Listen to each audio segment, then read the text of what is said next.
andan cuidando.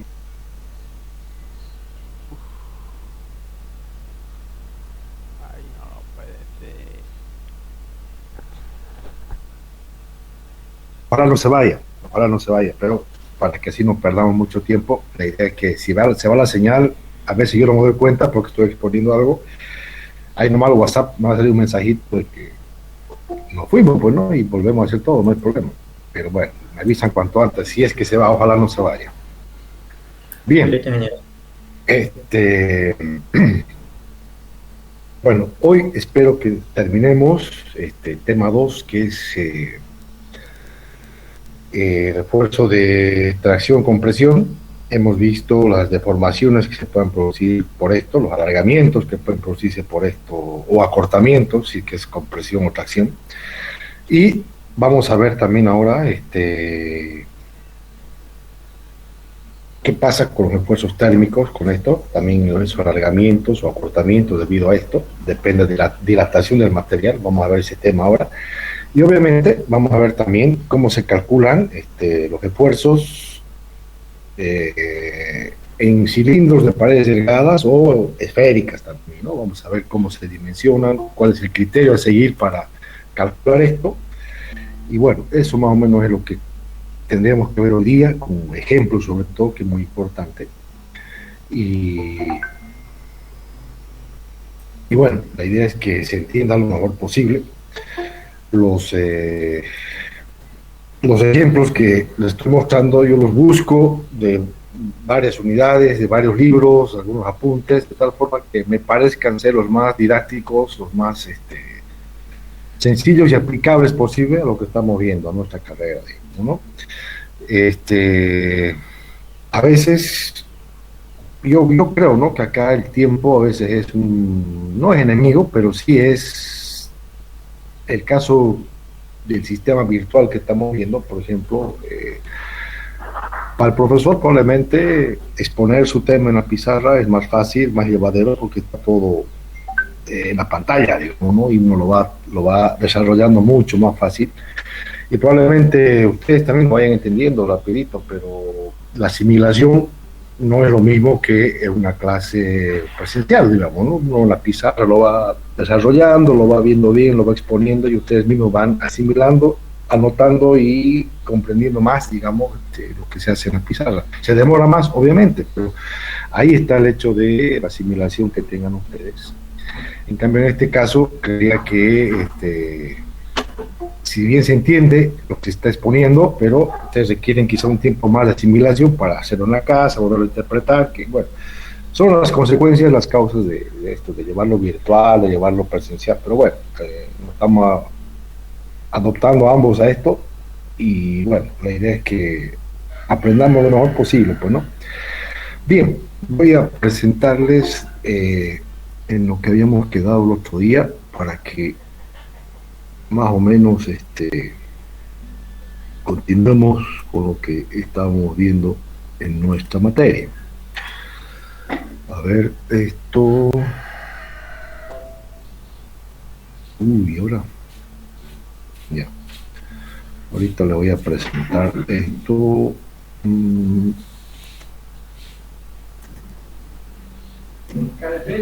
Bien.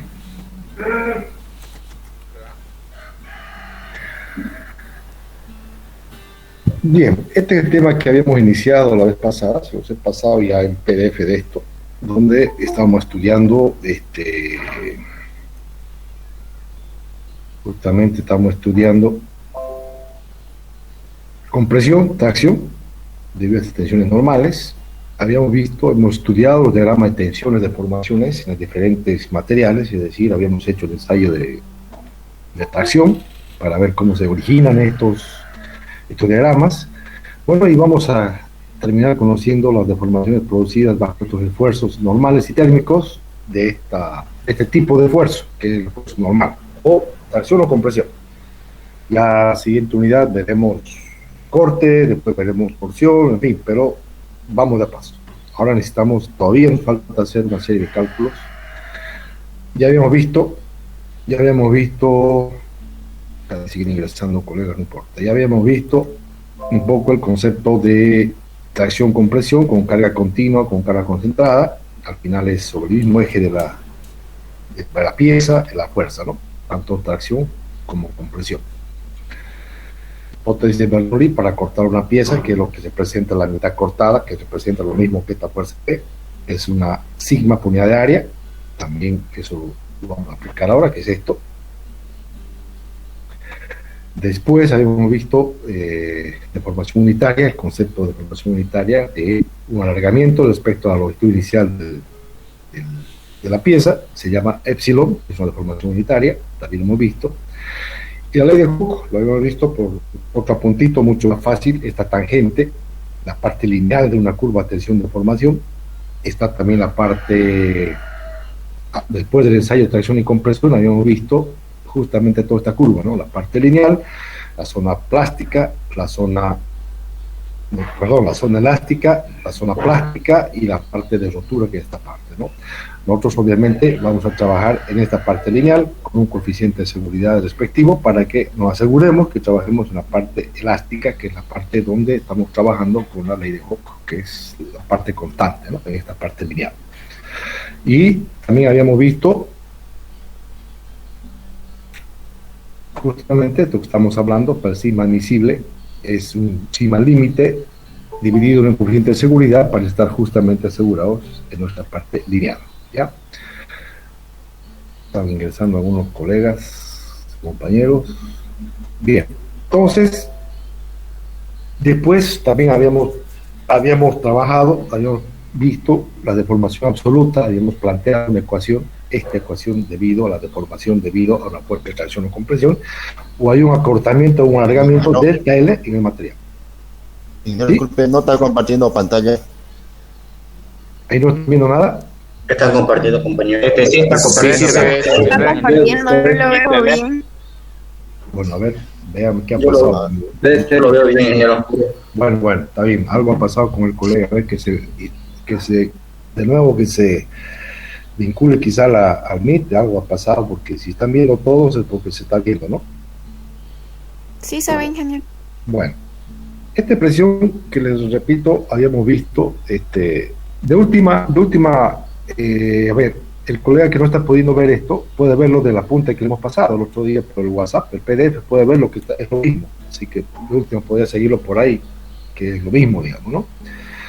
Bien, habíamos visto nosotros las deformaciones que podemos tener, no deformaciones, sino alargamientos o acortamientos que podemos tener por atracción o compresión en cualquier pieza, digamos, ¿no? Y esta ecuación la habíamos sacado, expresado el otro día, que salía de igualar estas ecuaciones, trabajar con estas ecuaciones y salía esto, que justamente era una expresión debido a la fuerza de tracción o compresión, se origina esta delta L.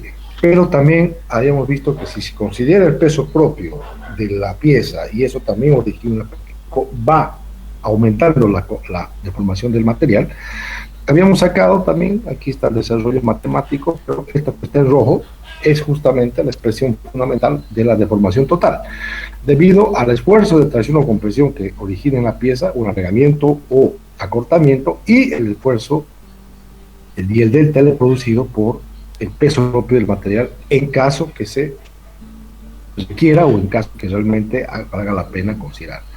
Entonces acá habíamos definido debido al peso propio y debido a la sin carga, digamos, es decir, el peso propio, que es esto, y debido a la carga, digamos, ¿no? Bien, hasta ahí habíamos llegado, habíamos hecho unos pequeños problemitas de aplicación justamente de esta ecuación, que es importante. A nosotros nos va a interesar saber aplicar esta expresión. Entonces, hemos hecho unos problemitas acá, y habíamos trabajado con estos problemas, habíamos desarrollado esto, y hemos quedado ahí. Pues ahora vamos a entrar a esto, que simplemente como concepto lo vamos a manejar en deformación transversal módulo de Poisson. ¿Qué quiere decir esto? Cuando una barra es sometida a la acción de una carga longitudinal, sufre un alargamiento o acortamiento, está claro, en esa dirección, cuyo valor se puede determinar mediante la aplicación de la ley de Hooke. Eso está claro, ¿bien? Pero al mismo tiempo, al mismo tiempo, la barra sufre también un cambio de dimensiones en la dirección transversal, en este caso eje X, Y o Z, ¿no? Si estamos en el eje X, en el Y, en el Z va a haber también cambio de dimensiones. En el caso de que la barra esté traccionada, sufrirá un alargamiento en la dirección de la carga, en el eje X, supongamos, y simultáneamente habrá un acortamiento en las otras dos direcciones, el Y y el Z, eso está claro. Ocurre lo opuesto si está comprimida, habrá un aumento de dimensiones en los ejes Y y Z respectivamente, que eso es lo que se quiere representar acá, y esas son las ecuaciones que se manejan para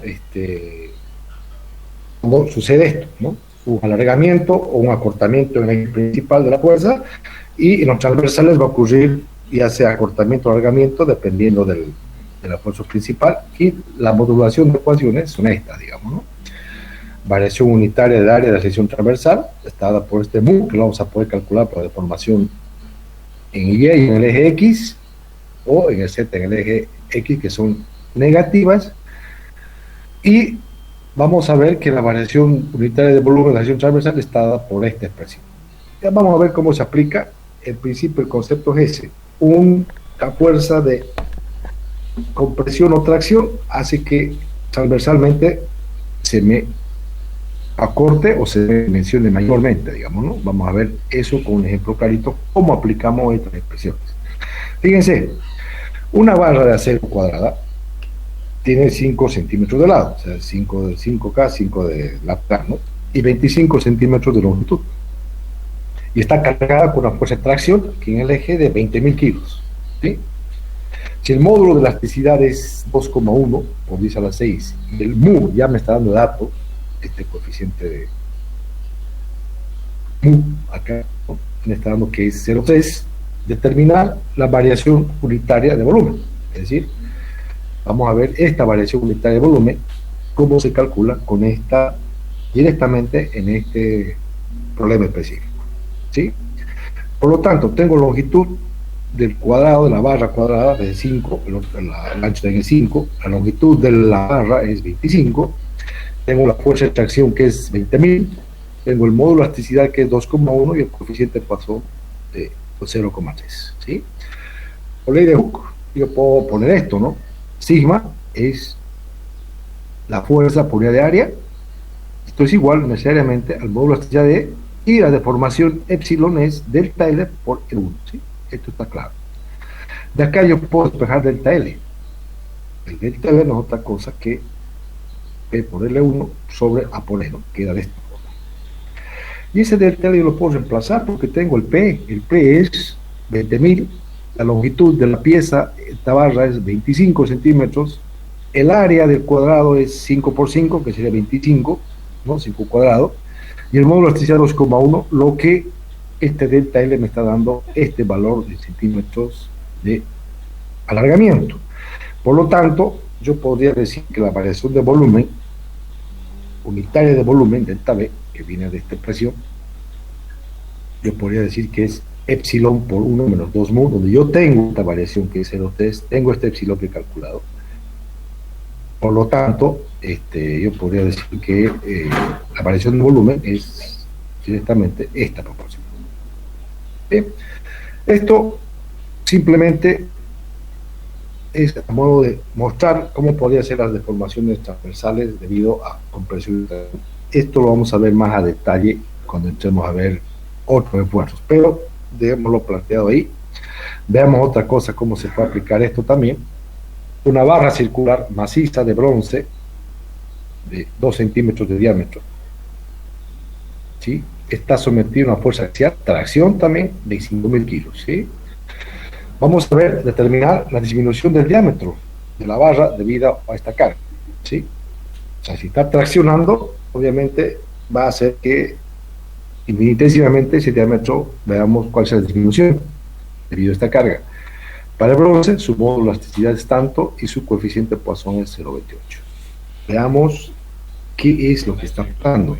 En realidad, si ahí está L, debido a la fuerza de tracción P, va a haber un alargamiento. Ese alargamiento, L más delta L, va a significar que tengamos una disminución de diámetro aparentemente, ¿no? Vamos a ver eso en qué consiste.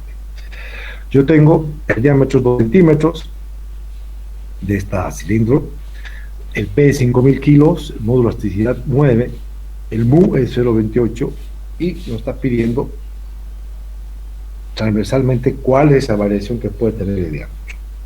¿Qué tengo acá? El sigma es P sobre área, que es igual a, el área es pi d cuadrado sobre 4, el 4 va arriba, por lo tanto es 4p sobre pi d cuadrado. Acá tengo 4 por 5.000, pi por diámetro al cuadrado, diámetro de 2, ¿no? Diámetro de 2 centímetros al cuadrado. Obtengo que el sigma, fuerza por unidad de área, es 1.591 kilogramos por centímetro cuadrado. Hasta ahí no hay ningún problema. Bien.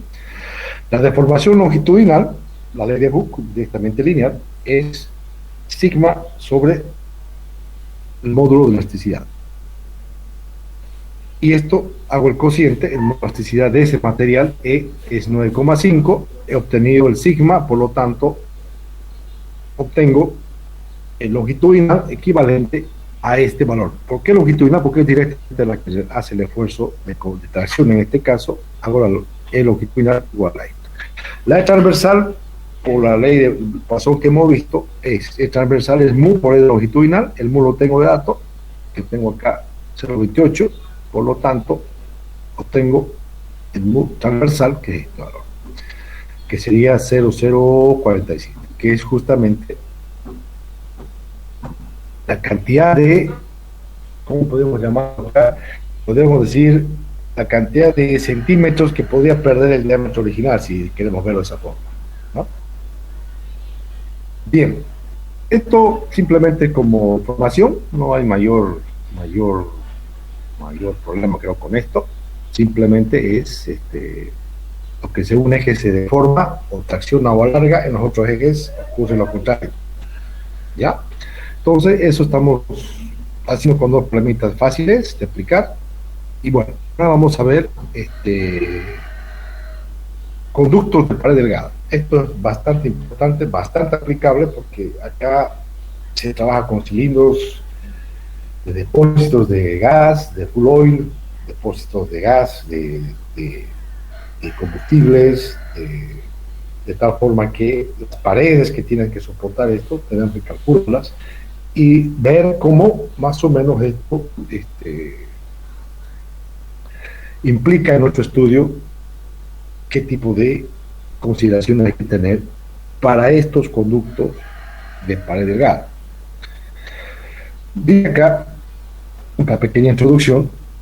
El cálculo de las bóvedas de reproducción se realiza con la máxima simplicidad cuando se puede considerar que los esfuerzos que surgen de la bóveda son constantes en el espesor, y por lo tanto no hay flexión en la bóveda. Obviamente vamos a conservar constante en todo lado, en todo el espesor.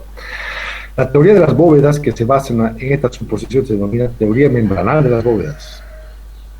Esta teoría prescinde de los momentos flectores, vale decir que si el espesor de la pared E del recipiente o de la bóveda es pequeña comparado con los radios principales de curvatura, la pared tendrá muy poca resistencia a la flexión y actúa principalmente como una membrana en la que los esfuerzos son tangenciales a la superficie de la pared y están uniformemente distribuidos a través de su espesor. Nuestra principal consideración va a ser que las tensiones longitudinales o tangenciales que aparezcan en estos cilindros o esferas, que como verlo en su momento, sean constantes en todo el espesor de la tapa, digamos, ¿no? Esa es la principal consideración. Ahora, la relación del espesor de la pared del recipiente, porque si uno es más grueso o más delgado, va a influir, pero vamos a tener un mínimo menor o igual a 0,10 de radio. Bajo estas consideraciones, nosotros vamos a trabajar. Va a ser influyente el espesor de chapa que vamos a calcular, que tiene que ser menor o igual a 0,1 del radio. Bajo esas consideraciones vamos a hacer estos conductos de pared delgada, donde las tensiones tanto longitudinales, que vamos a ver cuáles son, y las tangenciales, que vamos a calcularlas, sean constantes en todo el espesor de la chapa. Esta es la principal consideración para anular lo que se llama los momentos flectores, que sí nos pueden complicar si yo considero eso. Pero para nuestro estudio, simplemente vamos a hacer que estas tensiones longitudinales y tangenciales sean constantes en todo el espesor de la chapa, que tiene que tener este tipo de límite, digamos, ¿no? Menor o igual a 0,10 del radio. Y eso, aquí son las limitaciones que nos está dando el problema. No deberá haber discontinuidad en la estructura, no se considera ni un esfuerzo, se puede calcular bóvedas sujetas a presiones internas y externas y no permite considerar cargas ni momentos concentrados en este tipo de estudios. ¿Sí? Bien, a eso vamos a entrar un poquito a hacer la matemática de esto para que sepamos con qué ecuación yo puedo contar para trabajar con estos tensiones tanto tangenciales como longitudinales en estos anillos, en estos cilindros, ¿no? Para eso hacemos un corte a la mitad del cilindro y obviamente vamos a ver estos diagramas. El diagrama del cuerpo libre de una mitad tiene el aspecto como esta figura. Si yo corto por la mitad va a aparecerme sigma t en una pared del un lado y del otro lado también sigma t. E internamente la presión del fluido que va a existir se va a distribuir en todas las paredes del cilindro, ¿no? De esta forma, ¿no? Y vamos a ver qué cosas hay que hacer para que, cómo lo representamos matemáticamente esto, ¿sí? Tiene un aspecto como la figura A. Observamos que se ha cortado el cuerpo de forma transversal y originalmente el esfuerzo interno sigma t aparece en el cuerpo libre como una fuerza exterior, que sería esta si quiere, ¿no? O esta. En la figura B muestra las fuerzas que actúan en una sección. Si yo lo veo de frente, cortado el cilindro, voy a ver esto, ¿no? Voy a ver esto, las fuerzas sigma t externas que serían estas y las presiones internas que se distribuyen radialmente en toda la superficie del cilindro, toda la primera mitad si quieren, ¿no? Como esto. La figura B muestra las fuerzas que actúan en una sección. Fíjense, las componentes horizontales de las presiones, digamos, de esta yo puedo descomponer en horizontal P coseno phi y vertical P seno phi. Esta horizontal P coseno phi también se va a dar en este lado. Por lo tanto, las componentes horizontales, por su simetría del cilindro, se van a anular una respecto a la otra. Por lo tanto, la que yo voy a considerar como que aporta al diseño del cilindro va a ser directamente las componentes verticales, ¿sí? Eso es lo que dice acá. Las componentes horizontales, las presiones irradiales se anulan entre sí en virtud de la simetría respecto al eje vertical. Ya simplificada la determinación, la ecuación a trabajar queda de la siguiente forma. Suma de fuerzas verticales para esto me queda negativo, si pongamos el eje X acá, va a ser negativo para abajo, menos 2 veces sigma t, ¿sí? Por ¿dónde está actuando? Está actuando en todo el largo del cilindro, L por el H o espesor que vamos a llamar. Eso no importa, ¿no? H o E, cualquiera de los dos es lo mismo, ¿ya? Entonces, este es menos 2 veces, la fuerza va a ser el sigma que está aplicado, pero necesito yo saber dónde está aplicado, por longitud L del cilindro, por el espesor que está trabajando, H o E, ¿sí? Más, esto es continuo, por lo tanto es una integral de 0 a pi, porque es la mitad de esto, ¿no? De P seno θ, que son las componentes verticales que vamos a trabajar, por diferencial de área. Entro a trabajar con esto, hago diferencial de área, no es otra cosa que yo tengo acá, diferencial de área, no es otra cosa que puedo poner por L por diferencial θ. Este es el arco por L, significa reemplazando, ¿sí? Por lo tanto, acá es constante, de acá puedo sacar PRL, por lo tanto me queda simplemente 0, integral de 0 a pi de seno de θ por diferencial θ, ¿sí? Y esto es una integral simple, integral de seno menos coseno entre 0 y pi, tomo los valores respectivos y obtengo, reemplazando y trabajando la ecuación θ, me queda directamente que el sigma t es la fuerza de presión P por el radio de curvatura del cilindro dividido en el espesor, H o E, cualquiera. Esa es la expresión para calcular el sigma transversal. Guarda que estamos trabajando el sigma transversal, no el longitudinal. En transversal origino yo esta ecuación de cálculo. Matemáticamente me sale esto, o esto, H en vez de E o E en vez de H, no interesa. Pero esta es mi expresión que me determina mi esfuerzo tangencial. Bien, para trabajar la otra tensión sigma longitudinal, porque estamos viendo acá, hemos visto la tangencial, que es esta. y para eso hemos hecho el corte respectivo a la pieza como esto.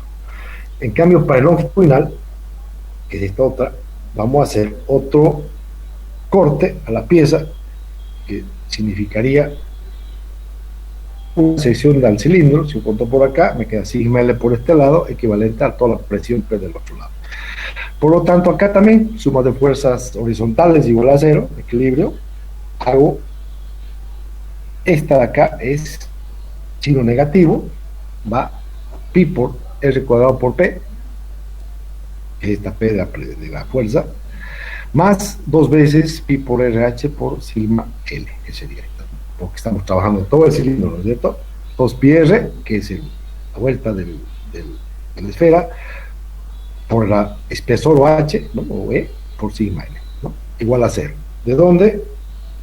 Igualo esto paso al otro lado, por lo tanto el sigma del longitudinal me queda lo mismo que el otro, P por R sobre 2 veces H. Por lo tanto, fíjense la conclusión más importante que se tiene acá. La tensión tangencial es el doble de la longitudinal, por lo tanto, ¿quién es la que me limita en estos diseños? La transversal, la tangencial. Yo tengo que diseñar con la tangencial porque es la más grande, ¿no? Por lo tanto, si yo limito bien la tangencial, estoy seguro que la longitudinal va a aguantar. Entonces, es la tangencial acá la más importante, que sería esta, la que yo tengo que trabajar. Respecto a la longitudinal, que estamos viendo que es la mitad de la otra, por lo tanto, la más importante es esta. Es decir, de esto que estamos viendo acá, esta tangencial es la más importante. Hemos visto que la longitudinal tiene su cálculo, su sigma, pero es la mitad de esta, por lo tanto la tangencial es la que vamos a considerar hasta para diseño, porque es la más grande, ¿no?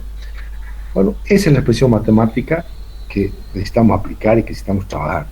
Esta o esta.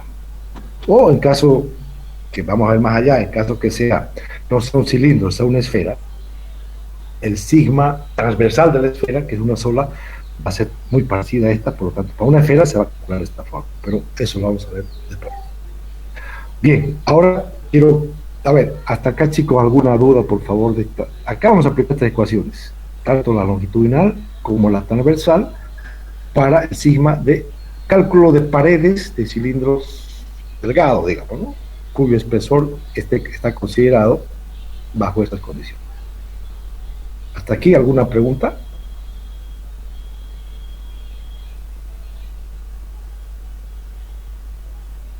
Ningún ingeniero. Perfecto. Yo he pasado un poquito la parte matemática, está desarrollada acá, está fácil, por eso que la ha logrado llega a esto. Y aparte la parte matemática no es decisiva no voy a desarrollar yo esto, pero es fácil, hemos visto cómo se llega a esto, y lo importante es saber aplicar esta expresión. Yo sé que sale todo esto, esta parte que hemos hecho la integración acá, esto más esto, así que aquí está desarrollado, logramos tener esta expresión. O en el caso de la longitudinal, es más fácil todavía, tenemos la expresión de suma de la horizontal, y también llegamos a esta expresión. Pero aquí la clave, como les digo, es saber que la sigma transversal es la más importante por ser mayor el doble que la longitudinal. Entonces, cuando dimensionamos cilindros de paredes delgadas, tenemos que trabajar con la sigma transversal y no con la sigma longitudinal. Bien, eso es lo más importante. Veamos a ver algunos problemitas para que vean cómo se aplica esto, cómo manejamos esto. Un cilindro de pared delgada, vamos viendo por lo más fácil hasta aplicar alguna cosita más importante más adelante. Un cilindro de pared delgada está cerrado los dos extremos y contiene aceite a una presión de 8 kilos por centímetro cuadrado. ¿Sí? El diámetro interior es 40 centímetros, el diámetro. El límite de fluencia del material es de 2650 y se toma un coeficiente de seguridad 3, determinar el espesor de pared que puede tener este recipiente. Acá, cuando me está dando el límite de fluencia de material 2650, es un límite casi al límite, casi para deformarse, por lo tanto, dividido en 3, ya me aseguro que va a entrar encima de trabajo mucho más importante en la zona elástica, ¿no? Los datos del problema.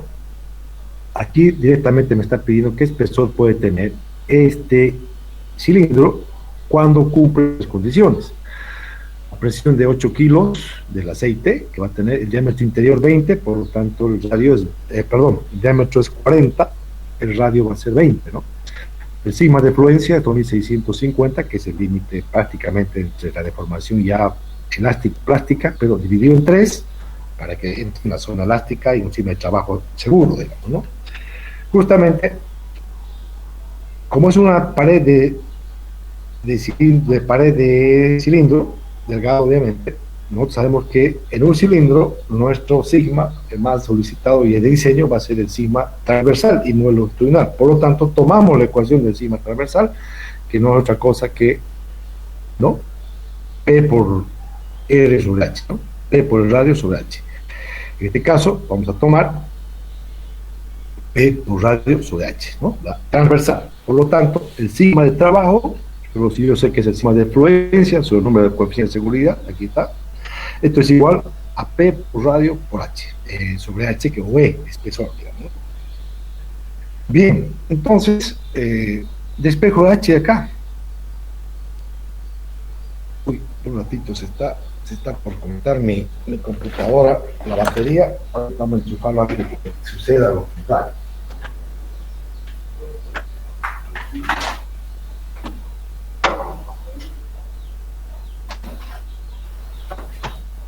Antes que se corte, me está pidiendo. Ahora sí, ya, no se va a cortar, va a cargar. Bien. Entonces, fíjense que directamente despejando el H de acá, me queda en función de la presión, que es 8, el radio del cilindro, que es interior, es 20, y el coeficiente de seguridad, que es 3, sobre el sigma de fluencia, que directamente en este caso es 2650. Por lo tanto, con esas condiciones yo tengo un H, este H 0,18 centímetros. Es el espesor de cilindros delgadas bajo las condiciones que me está diciendo de presión de 8 kilos y tal diámetro interior, ¿no es cierto? Y el sigma de fluencia de ese material, de una chapa de acero seguramente, pero que tiene ese tipo de datos. Creo que esto es sencillito y fácil de entender cómo aplicamos. En este caso, cuando me habla de cálculo de espesor para cilindros de tipo cilíndrico, ya sabemos que tenemos que aplicar el sigma de T, ¿no es cierto? No el longitudinal, sino el transversal. Porque si yo calculo con el longitudinal, ahora estamos dando en el H, ¿no? Bien, voy a compartirles otro, uy, ¿dónde está esto? Ay, no lo he hecho. Ah, sí, aquí está. Esto es un complemento a lo que estamos viendo.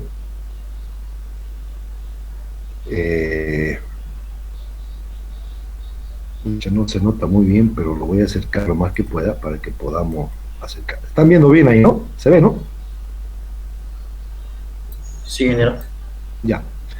Este otro problema de cálculo de paredes de litros, digamos delgados, obviamente, ¿no? Dice, una botella cilíndrica de aire comprimido, cilíndrico, obviamente que es cilíndrico, ¿no?, para usos de laboratorio, lleva aproximadamente en el momento de la entrega una presión de 160 kilos centímetros cuadrados, ¿ya?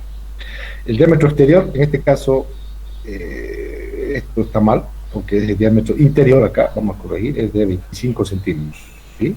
Es interior. Calcular el espesor de la pared necesario si el aero tiene un límite de fluencia de 2450 y acepta un coeficiente de 2,5. Este es un problema muy similar al que hemos visto anteriormente. Fíjense, tengo una presión en este cilindro de 160, el diámetro interior es, vieron que es interior, no exterior, es 25, por lo tanto el radio es 12,5, ¿sí? Me está pidiendo qué espesor podrá tener para soportar esta presión con este diámetro. Es un problema muy similar al anterior.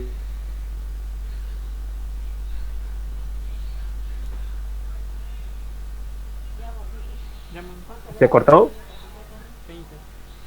Sí, sin internet, no le está de probasa. Se cortó, dícenle. Yo que sabía hacerlo. También.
yo quiero, no va a pasar.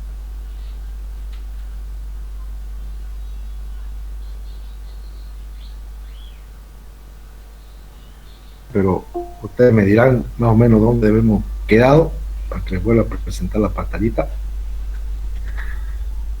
En el segundo ejercicio, ingeniero. Perfecto, donde estábamos viendo el segundo ejercicio de el cilindro con tapa esférica, ¿no? A ver, vamos a ver qué es. No sé por qué se va al internet, qué busca esto, no lo entiendo acá. Lógicamente es fibra óptica aquí en la casa, pero ni con fibra óptica igual se va acá. A ver.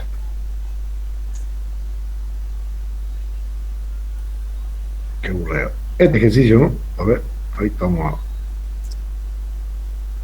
Por el viento, ingeniero. Debe ser, pues no, el viento, miércoles. Se ha cortado la luz, seguro. No, la El de luz, arriba, no. ingeniero. Bien, ¿están viendo eso, no? Era el segundo Era el ejercicio, anterior, ingeniero. era el anterior. Este, No, el otro. El otro más arriba, ese, ingeniero. este. No, este no tiene mucho problema. Este es similar al anterior que vimos. Dice una botella cilíndrica de aire comprimido, uso de laboratorio, lleva aproximadamente el momento de entrega una presión de 160 centímetros cuadrados. El diámetro exterior es de 25. Calcular el espesor de pared necesario si la serie tiene límite de fluencia de 2450 y se acepta un coeficiente de 2,5. Es el mismo problema que el anterior, solo que acá dice diámetro exterior, pero es interior, ¿ya? Es el único error que hay aquí. Entonces tengo la presión de 160, el diámetro es 25, la mitad del radio es 2. El espesor HOE es incógnita, no lo conocemos, me está pidiendo. Límite de fluencia de este material es el límite de fluencia antes de formarse 2,450, que voy a afectar de un seguridad 2,5 para que trabaje en la zona segura. Agarro siempre en un pared de recipiente cilíndrica, siempre agarro el sigma T, que es el transversal, el que me interesa porque es el mayor que me afecta para el diseño, ¿no es cierto? El longitudinal hemos visto que es la mitad, por lo tanto no es el preponderante, es el que me interesa. Por lo tanto, esta ecuación reemplazo sin influencia sobre N, presión radio sobre H, despejo P, reemplazo H que tengo acá, P, reemplazo P, R, y coeficiente de seguridad, sigma de influencia y el H que me pide el problema. Exactamente igual que el otro, no hay problema. Ahora, este otro problemita me dice acá, para los distintos rurales, el combustible de uso doméstico se almacena frecuentemente en cilindros cerrados, cilindros por extremos hemisféricos, cilíndricos, ¿no? Por extremos hemisféricos, o helicoidales. Considera uno de los tanques de 80 de diámetro, fabricado con acero, límite de fluencia tanto y con espesor tanto, tomando un coeficiente de seguridad de 3. ¿Cuál es la presión interior máxima y que puede soportar el tanque? Acá estamos jugando con la misma presión, simplemente que acá ya me da la altura, el espesor, me está pidiendo que agarre yo, que calcule la presión. Pero, acá hay un pero. Acá estamos hablando de cilindros cerrados, con extremos hemisféricos. Yo no sé si el extremo esférico, su sigma de tracción, su sigma de transversal, que una de esas es mayor que el del cilindro, por lo tanto hay que considerar otro tipo de diseño, digamos, ¿no? De que al estar extremos hemisférico, su sigma T sea mayor que el del cilíndrico, ahí cambia la cosa. En este caso, si os adelanto, el sigma esférico es la mitad, el sigma T del esférico es la mitad del cilíndrico, por lo tanto, considerando el cilíndrico, me estoy asegurando que mi diseño de mi va a estar bien, mi espesor va a estar bien. Vamos a demostrarlo luego que es así. Entonces, simplemente agarro sigma T igual a presión por radio, por H, hago la misma ecuación que tenemos, sigma de fluencia sobre N, presión por radio sobre H, despejo en este caso la presión porque ya tengo el H que me está dando. Entonces, la presión en este caso es 2100 de fluencia por el espesor o E o H, que es 1,2, sobre el número de fluencia que es, de seguridad, que es 3, por 42,5, la mitad del diámetro. Y obtengo la presión 19,5. Es lo mismo que esto, simplemente jugando con H, con P la misma ecuación. Lo importante es saber trabajar con esta presión. Si me da todo esférico es diferente, cambia la cosa, pero en el caso cuando tengo cilindro y tengo también esférico combinado, el esférico que manda, el cilíndrico el que manda porque es la mayor. Justamente acá es la que hacemos la ecuación, después no necesitamos desarrollarlo, pero es sencillo. Suma de fuerzas igual en x igual a 0, hago esto. Al final de esta expresión obtengo esta es que simplemente encima de transversal para cualquier cuestión esférica, fíjense que es la mitad de la transversal de una cilíndrica, por lo tanto la más importante en este caso es la cilíndrica, que es el caso que estamos viendo para este problemita. Acá voy a considerar, por ejemplo, un estudio para una pared cilíndrica con tapas esféricas. Ahí me está pidiendo un diámetro para la parte cilíndrica y un diámetro para la parte esférica. Me dan los datos, dice, para ayudar a los motoristas que tienen problemas de neumáticos, muchas estaciones de servicio llevan al lugar de los accidentes un pequeño tanque lleno de aire comprimido. Un tanque típico tiene 30 centímetros de diámetro y cuando está lleno lleva una presión de 12 kilos. ¿Sí? El tanque es cilíndrico y está cerrado por extremos semiesféricos. Bien. Despreciando los efectos de flexión, obviamente, que es muy considerado en las proximidades de la unión de estos dos elementos, porque acá seguramente la soldadura, ¿no?, entre la tapa esférica con la cilíndrica, ¿no? Entonces hay que despreciar los efectos que tengan de rebarba, de flexión que puede existir, calcular el espesor de pared necesario para el cilindro y para la esfera, basados en un coeficiente de seguridad 4, suponer límite de fluidez 2100 para la chapa de acero.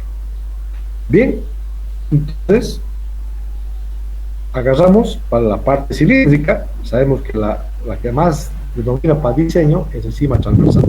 El cima transversal es esto. Por lo tanto, el cima de influencia sobre lo mismo que hemos hecho anteriormente, el espejo, el H, le da un H de espesor de 0,34.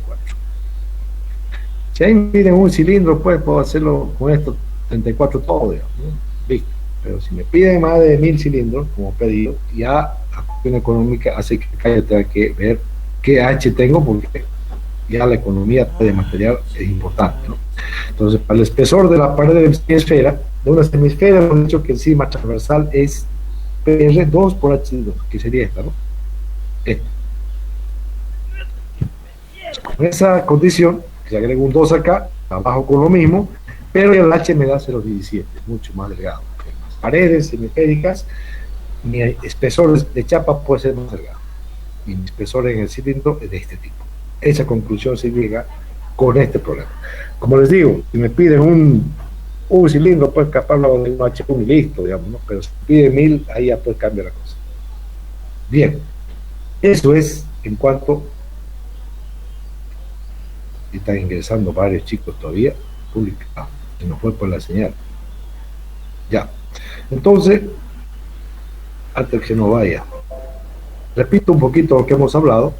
Cuando yo tengo un recipiente cilíndrico con tapas esféricas, hemos dicho que tanto en paredes cilíndricas como esféricas, la función fundamental del sigma va a ser la transversal. Por lo tanto, la sigma transversal del cilindro, ya hemos dicho que es esta, porque la longitud es el doble, más chica, no me interesa esta para diseño. Y cuando es esférico, la sigma transversal de esférica, hemos dicho que es esta, más chica que la transversal cilíndrica. Por lo tanto, cuando yo calculo un problema mixto, calculo para la parte cilíndrica esto, aquí está, lo mismo que hemos hecho siempre, darle un valor de H1, y para la parte esférica, que son las tapas, un H2 diferente, calculo con la sigma T transversal de la esfera, y me da un valor de menos, la mitad prácticamente del valor del cilindro. Por lo tanto, aquí estoy dimensionando para mis tapas un valor de espesor, para mi cilindro un valor de peso. ¿Ya? Eso es lo que estamos determinando con este problema. Bien, vamos a pasar, mira, está fuerte, che, a ver si no se nos corta otra vez esto. Vamos a pasar, ¿dónde estábamos viendo esto? Nos falta ver esto. ¿Dónde está? Nos falta ver esto. Esta parte hemos visto diseños de paredes delgadas, hemos visto problemitas estos. A ver, esto hemos visto también, sí, visto, no hay problema. Esto, conjunto de paredes delgadas, y hemos visto que de las funciones tangenciales de la longitudinal, la que me interesa es la tangencial, tanto en cilindros como en esferas, ¿no? Bajo estas condiciones hemos hecho cómo se obtiene la ecuación, que es lo que hemos visto acá, lo mismo que la misma transversal esta, digamos, para longitudinal, es la misma que sacamos para la esférica, digamos, la misma para la esférica, digamos, sigma t para la esfera va a ser lo mismo que esto. Así que esta es la expresión para la sigma transversal para una esfera que hemos sacado anterior a puntito. Bien, hemos hecho algunos problemitas, en nuestra diapositiva, y esto es lo que me interesa, que un poquito con esto vamos a terminar la clase. Tensiones por causas térmicas. Tensiones por causas térmicas. Todo material cambia de dimensión cuando se expone a cambio de temperatura, ¿no? Si se contrae o se alarga dependiendo de la temperatura, ¿no? Por ejemplo, como una pieza metálica se calienta, se va a expandir, por lo tanto, si la expansión no se restringe, la dimensión de la pieza puede aumentar, ¿no? Pero en el metal no se generan esfuerzos, ¿no? Sin embargo, en algunos casos la pieza se restringe, lo que impide que cambien sus dimensiones. Cuando es un sistema estático, hay una pieza tras otra, eso hace que lo que pueda más uno alargarse el otro, la otra pieza que está junta la restringe, no la deja, y así sucesivamente. Pero es otro caso que puedo ver después. En estos casos sí aparecen esfuerzos. El coeficiente de expansión térmica alfa es propiedad de la propiedad material que indica la cantidad de cambio unitario dimensional con un cambio de temperatura. Para cada tipo de material vamos a tener pues este coeficiente alfa constante, ¿no? El acero, el aluminio, el bronce, cobre, el hormigón tienen este tipo de coeficiente de dilatación lineal de temperatura. Entonces la fórmula para encontrar nosotros un delta L debido justamente a estos cambios de temperatura es esta. Delta L igual a L por coeficiente de dilatación por delta T, ¿sí? Aquí simplemente nos queda aplicar esta ecuación que pasa si se dilata un material y este delta L como lo encontramos en función de estos datos, ¿no? Vamos a ver cómo trabajamos con este delta L. Para eso vamos a ver este pequeño problemita.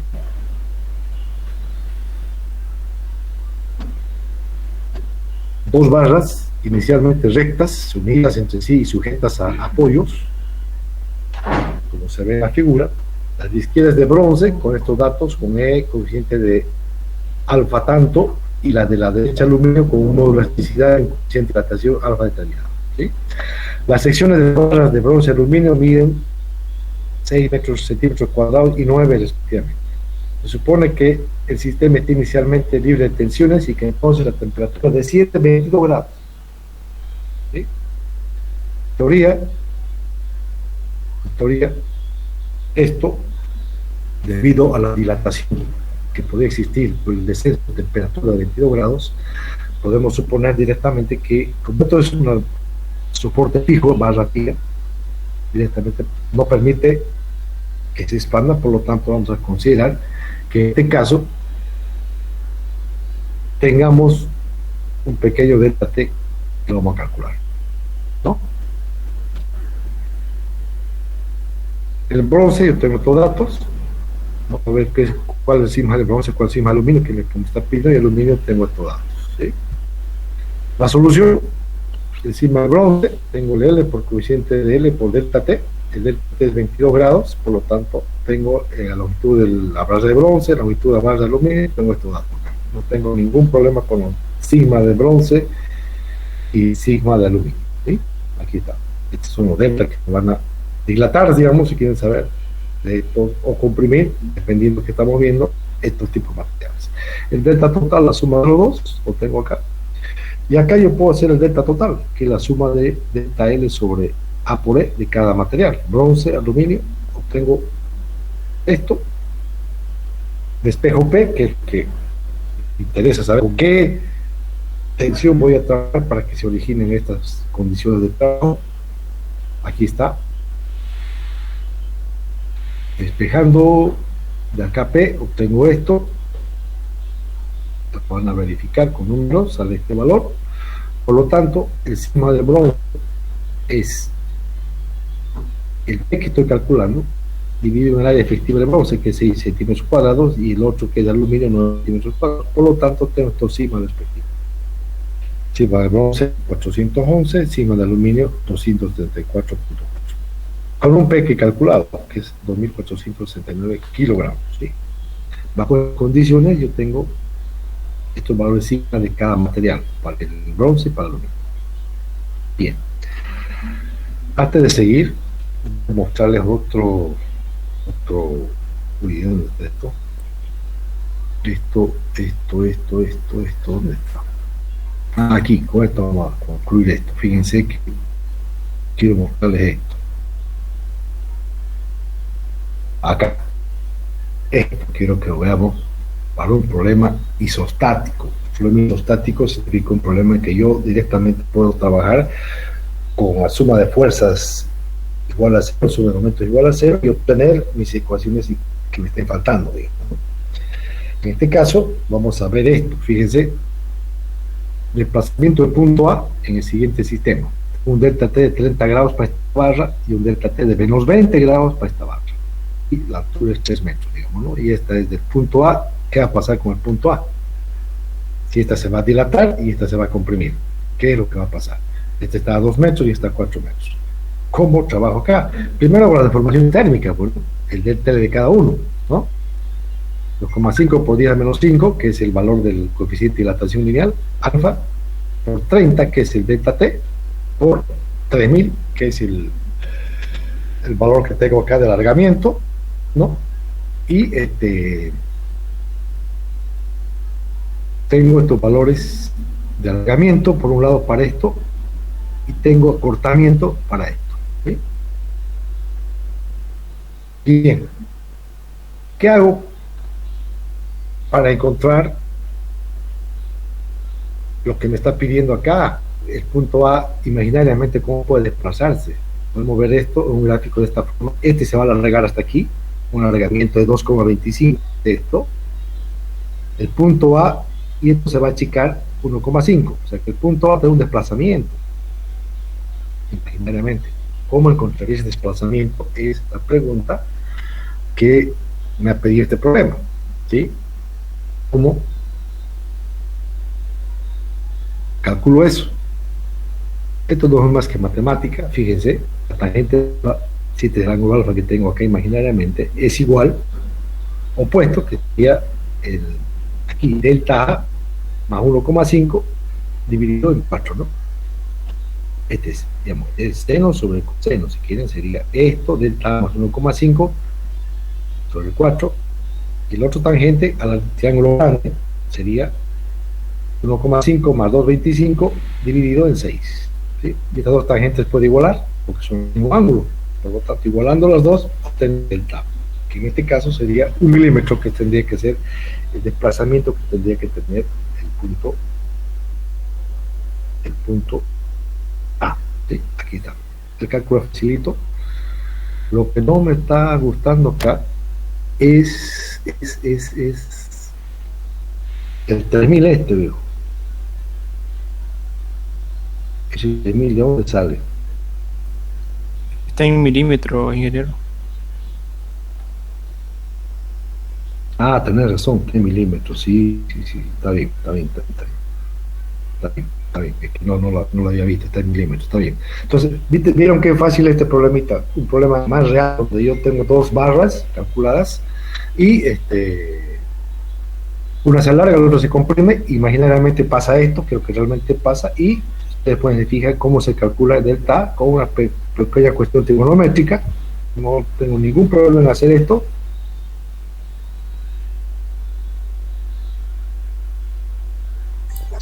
Se le fue de nuevo, ¿no?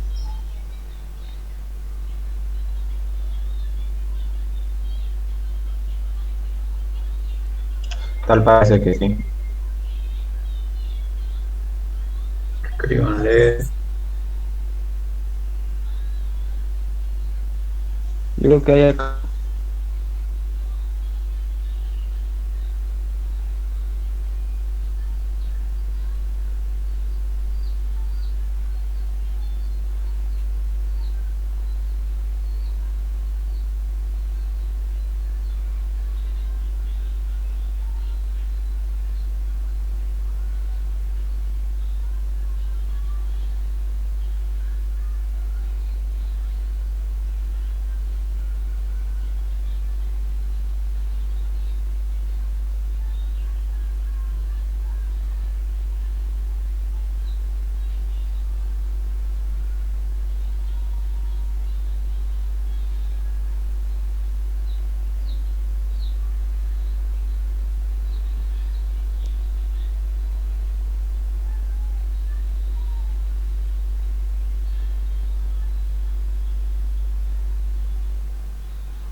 No sé cuánto se ha desplazado, justamente eso es lo que tenemos que ver.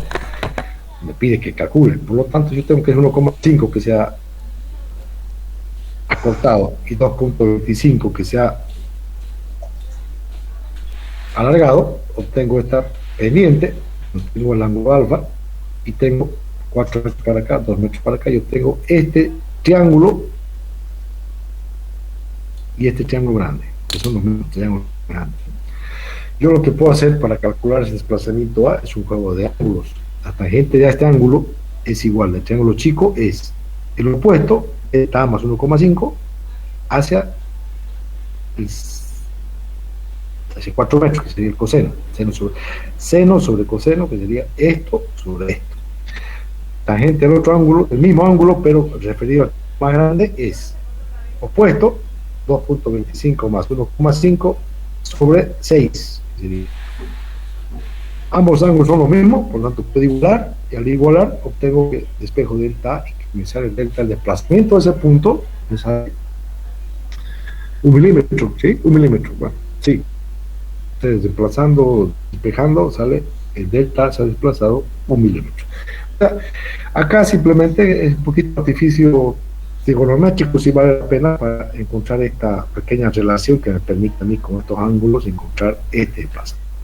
Aquí no hay mayor problema. Encuentro del tele que me dan de datos, uno larga, el otro corta, hago una simulación con la que se cruzan por el punto A, desde el punto 1 al punto 2, y obtengo una relación trigonométrica, obtengo en este caso el desplazamiento que me está pidiendo el punto A, para un problema isostático. Acá ya es otro problema más complicado, es un problemita más hiperestático, si llamémoslo así, donde está vinculado deformación, acortamiento, alargamiento, y justamente esta barra, bueno, está vinculado a las 3 barras y hacen que sea un problema hiperestático, si quieren llamarlo así. No es de solución tan sencilla, requerimos de otras herramientas para hacerlo, pero esta, como tal, les voy a mostrar cómo hemos pretendido resolverla, de tal forma que tiene su solución. ¿Qué tenemos que ver acá? Calcular, dice, los esfuerzos normales y las barras deformables. Para que esta barra se deforme, y esta también se deforme, ya sea se alargue o se acorte, sí o sí tiene que haber una fuerza de tracción o de compresión N, ¿no es cierto? Eso es lo primero. Entonces me está pidiendo que calcule eso. Para que ocurra eso, el esfuerzo normal es N acá, N acá y N acá. Para que ocurra eso, tiene que haber, esta fuerza N tiene que haber un alargamiento de estas piezas, ¿sí? Delta L. Eso delta L lo puedo encontrar en función de la variación térmica. Yo he encontrado ya que esto del TL1, del TL2, del TL3, los puedo encontrar por la variación térmica que tengo de T. Hemos visto anteriormente, yo puedo encontrar, tengo el coeficiente E y tengo la dilatación alfa, y puedo encontrar directamente el L, que es 4, que es 4 milímetros, aquí 4 metros, directamente puedo trabajar y encontrar acortamiento, alargamiento y acortamiento en las 3 barras. Sí, he encontrado eso, ¿ya? Pero yo necesito trabajar con más ecuaciones de tal forma que me permita a mí, cómo entro a calcular la tracción o compresión que tengo acá, lo mismo acá, lo mismo acá. Ya tengo los alargamientos, ¿sí? Lo que podría hacer es proponer, bueno, en este caso, la deformación coherente. ¿En qué consiste esto? Tengo la barra 1, barra 2, barra 3. Supongamos que hay desplazamientos así del TL1, del TL2 y del TL3. Lo que propongo acá es lo siguiente. Haremos esto. Aquí estoy proponiendo que este se me está cortando, este se me está alargando y este se me está acortando. Pero puedo proponer lo siguiente. Decir yo que el alargamiento L2 que tengo acá, pues igual al promedio de los dos extremos, el L1 y el L2, el L1 y el L3, perdón, ¿no? Aquí está, el promedio de los dos. Esto es igual a esto más esto dividido en 2.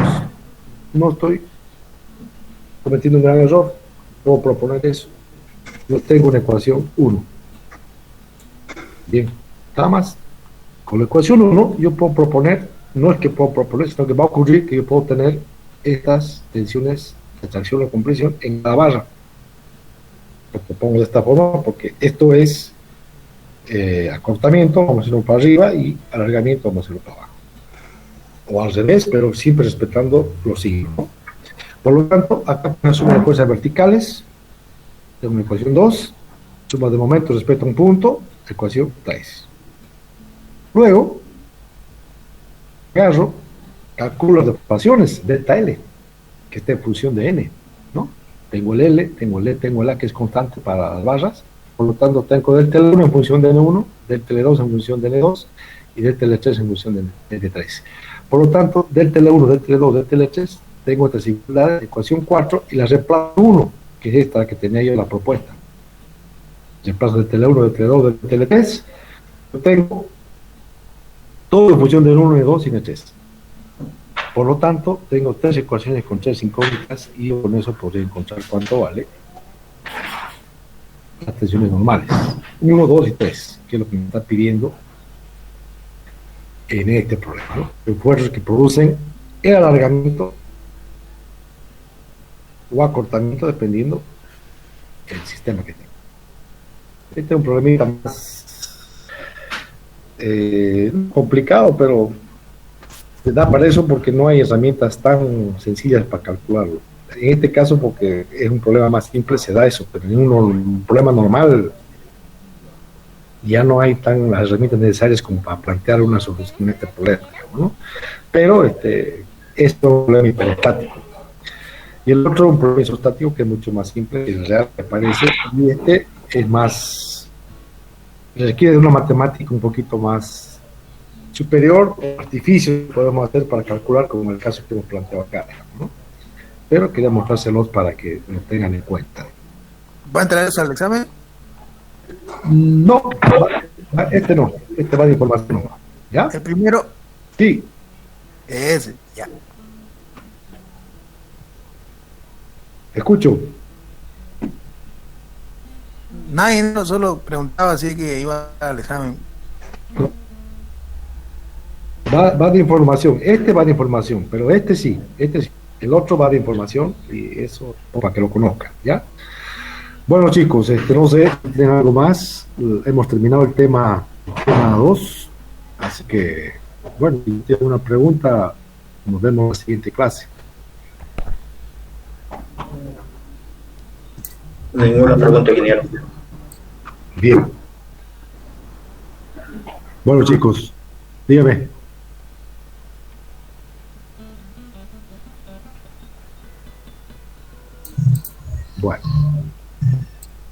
Bueno, chicos, aquí lo importante es cuidarse, así que cuídense mucho, no hagan travesuras, así que buen fin de semana, buenas tardes. Gracias, ingeniero, igualmente, se cuida. Gracias, ingeniero, igualmente. Cuídese. Luego.